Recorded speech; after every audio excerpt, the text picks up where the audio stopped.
আমরা এখন পর্যবেক্ষণ করছি আমাদের ব্যানানা ম্যাঙ্গো প্রজেক্টে। এটি সম্পূর্ণ গাছ আমাদের ব্যানানা ম্যাঙ্গো। এখানে আমাদের প্রায় 10 বিঘার মতো আছে সম্পূর্ণটা ব্যানানা ম্যাঙ্গো। কিছু গাছ মাঝে আছে গৌরমতি।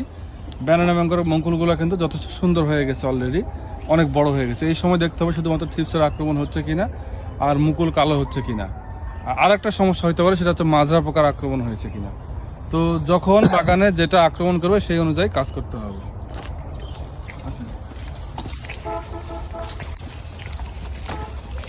ব্যানানা ম্যাঙ্গো এখন পর্যন্ত বাণিজ্যিক খুব ভালো জাতের একটা আম।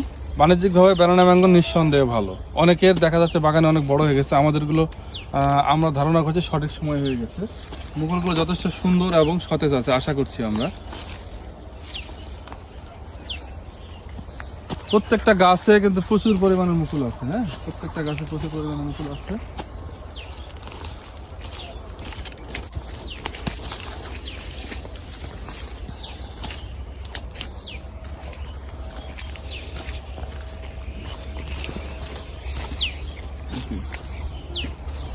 মানে কত সুন্দর, আর প্রত্যেকটা গাছ প্রত্যেকটা মুকুল কিন্তু একবারে সতেজ।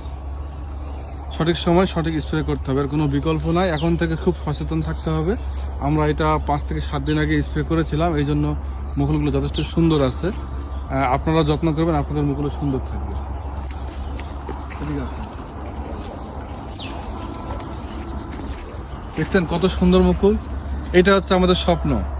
স্বপ্ন আমরা তৈরি করি, স্বপ্নই হচ্ছে সব কিছু। হ্যাঁ, আমরা একমাত্র উদ্যোক্তা যারা আম নিয়ে সারা বছর কাজ করি। আম তো সিজনে একবার হয়, কিন্তু আমরা কিন্তু আমের পিছনে বা আমের গাছের পিছনে সারা বছর লেগে থাকি। এটা কিন্তু অনেকে বুঝতে চান না। তো আজকে এ পর্যন্তই, ধন্যবাদ।